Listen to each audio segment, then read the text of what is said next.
Bismillahirrahmanirrahim. Assalamualaikum warahmatullahi wabarakatuh.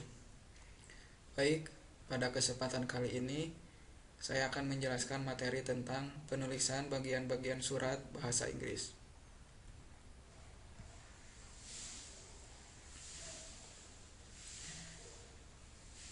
Materi ini merupakan materi pokok kita yang kedua pada KD 3.5.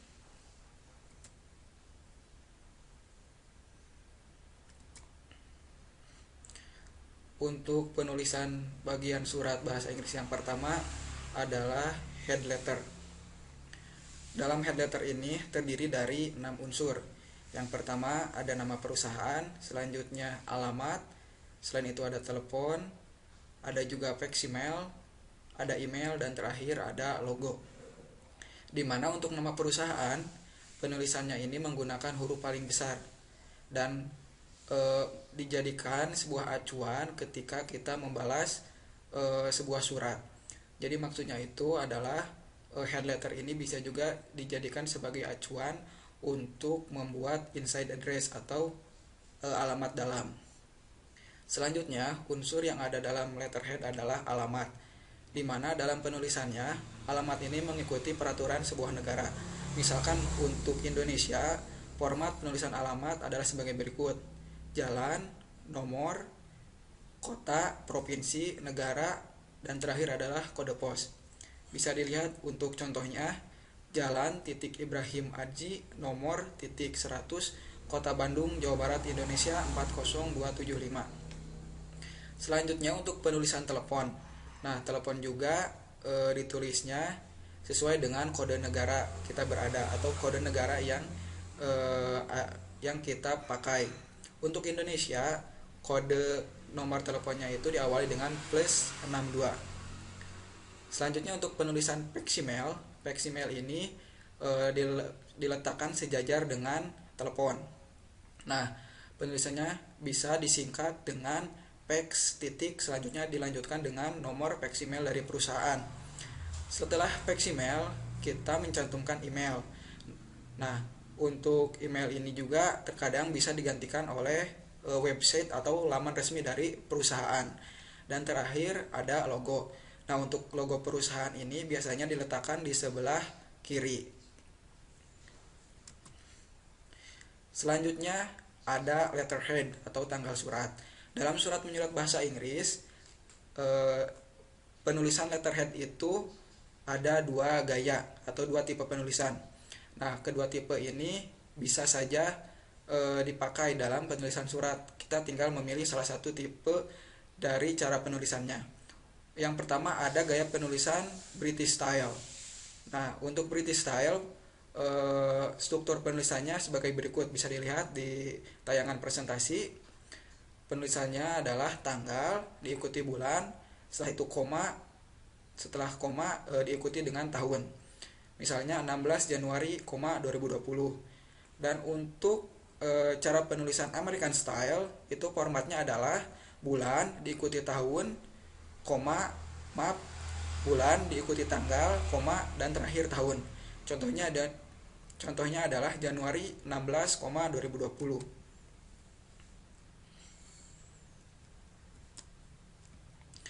Selanjutnya ada reference atau nomor surat.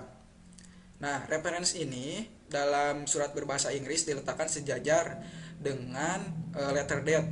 Letaknya ada di sebelah kiri. Bisa kita lihat contoh penulisannya, bisa disingkat rep titik spasi titik 2 spasi. Nah, angka yang pertama itu adalah nomor keluarnya surat atau surat keberapa yang kita buat. Garis miring SH itu adalah penanda tangan surat, garis miring 3 Romawi. 3 Romawi itu adalah bulan dibuatnya surat, garis miring tahun dibuatnya surat. Itu untuk reference number. Selanjutnya ada inside address atau alamat yang dituju, atau sering juga disebut dengan alamat dalam. Nah, ada kaitannya dengan head letter yang tadi kita bahas di awal, dimana jika kita membuat surat balasan dari suatu perusahaan yang kita terima, maka acuan untuk membuat alamat dalam ini adalah mengacu pada letterhead. Tetapi ketika misalkan kita membuat surat baru untuk sebuah perusahaan, maka alamat dalam ini kita harus mencantumkan nama jabatan orang yang dituju, divisi perusahaan, dan juga alamat. Nah, bisa dilihat contohnya ya. Ini merupakan inside address atau surat yang ditujukan kepada Saldan International Ltd di Jalan Nomor 16 Sultan Abdullah, Kota Selangor, Malaysia. Selanjutnya ada attention line atau baris perhatian. Nah, bagian ini merupakan keterangan nama terkait pihak yang hendak dituju secara langsung oleh pengirim surat. Attention line ini tidak harus selalu dicantumkan, melainkan hanya dicantumkan pada kondisi tertentu. Jadi attention line dalam surat berbahasa Inggris itu tidak wajib ada, tetapi ketika kita ingin mencantumkan attention line, boleh-boleh saja. Misalkan kita mengirimkan surat kepada suatu perusahaan yang ditujukan kepada manajer pemasaran, dan kita ingin menunjukkannya langsung kepada pimpinan manajer pemasaran. Nah, berarti attention line-nya itu adalah nama dari manajer pemasaran perusahaan tersebut. Nah, contoh cara penulisannya ada 3 ya di sini.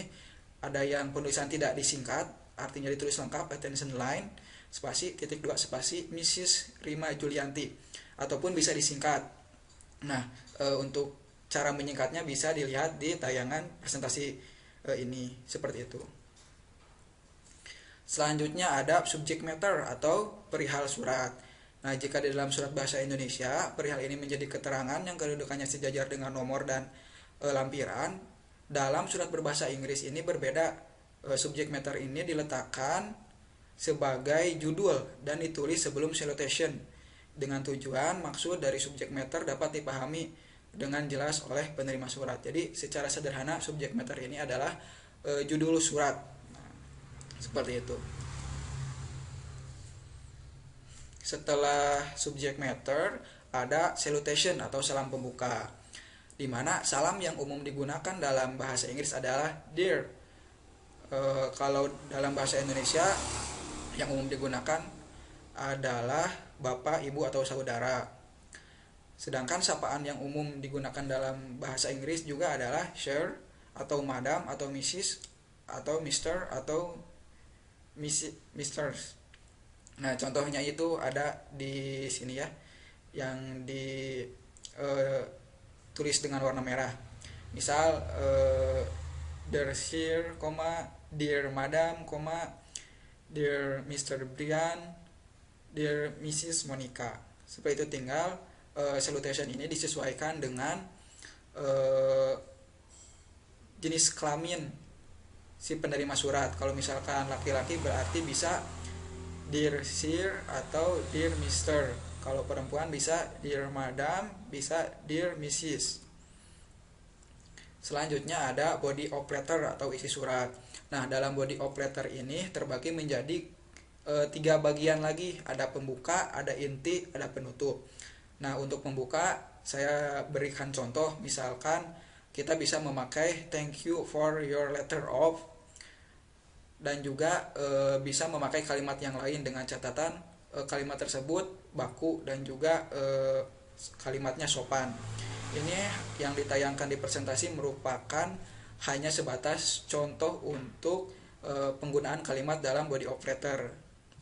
Selanjutnya pada bagian inti ada beberapa contoh kalimat pembuka. Untuk membukanya, ketika kita meminta sesuatu, kita bisa memulai kalimat pembuka itu dengan we would be very grateful if you could. Untuk memberi informasi, kita bisa menggunakan kalimat please find and close. Dan untuk mengucapkan terima kasih, kita bisa menggunakan kalimat I'm grateful to you for. Nah, sekali lagi ini hanyalah contoh kalimat ya. Kita bisa menggunakan kalimat lain selama kalimat itu baku dan juga sopan. Yang terakhir adalah bagian penutup. Nah, untuk bagian penutup saya ada evaluasi ya dari pertemuan pertama kita, di mana anak-anak masih tertukar antara body of letter bagian penutup surat dengan enclosure atau dengan complementary clause. Nah, bagian penutup ini biasanya bisa dengan kalimat I look forward to meeting are hearing from you, dan juga bisa dengan kalimat lain. Nah, ini untuk bagian selanjutnya ada conclusion atau complementary clause. Nah, ini ya complementary clause yang benar. Saya ingatkan kembali, jangan sampaikan Anda tertukar lagi antara body of letter bagian penutup dengan conclusion atau complementary clause, dimana kita bisa menggunakan salah satu di antara dua conclusion ini. Yang pertama ada yours faithfully dan yang kedua ada yours sincerely. Tinggal disesuaikan lagi dengan kebutuhan, dimana untuk yours faithfully dipakai saat pertama kali kita mengirim surat kepada seseorang atau perusahaan yang baru dikenal, dan sebelumnya kita belum pernah melakukan kegiatan surat menyurat dengan orang atau perusahaan tersebut. Sedangkan untuk yours sincerely itu merupakan conclusion untuk membalas surat ataupun untuk membuat surat yang sudah kita pernah melakukan aktivitas surat menyurat dengan perusahaan yang lain gitu.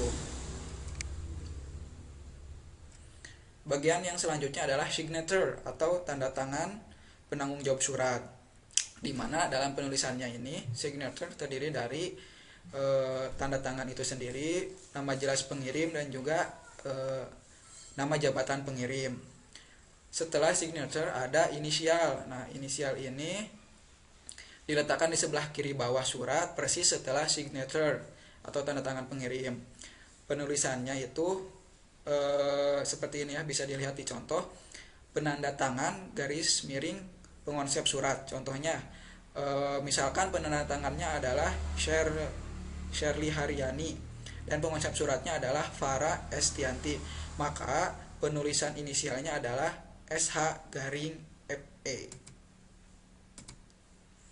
Oke, kita lanjutkan kepada bagian yang selanjutnya, ada enclosure atau lampiran, di mana lampiran ini berisikan keterangan dokumen terkait yang dilampirkan bersama dengan surat. Ada 5 cara penulisannya. Untuk enclosure sendiri boleh disingkat, boleh juga tidak disingkat. Nah, untuk disingkat ini ada 4 caranya untuk menyingkat enclosure. Bisa dilihat di slide presentasi. Dan selanjutnya setelah lampiran ada carbon copy atau tembusan. Nah, tembusan itu sendiri merupakan keterangan terkait penerima lain dari surat yang dikirimkan.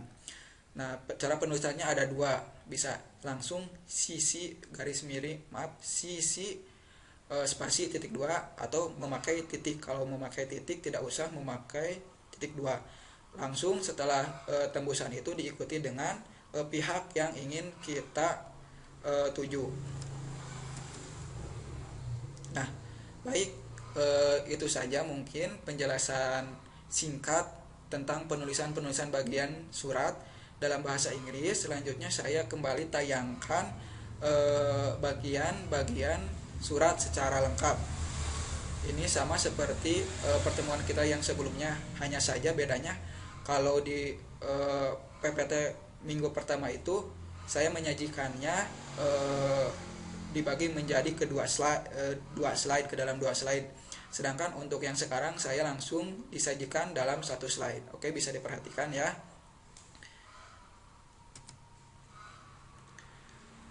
Baik anak-anak, itu saja yang bisa saya sampaikan pada hari ini.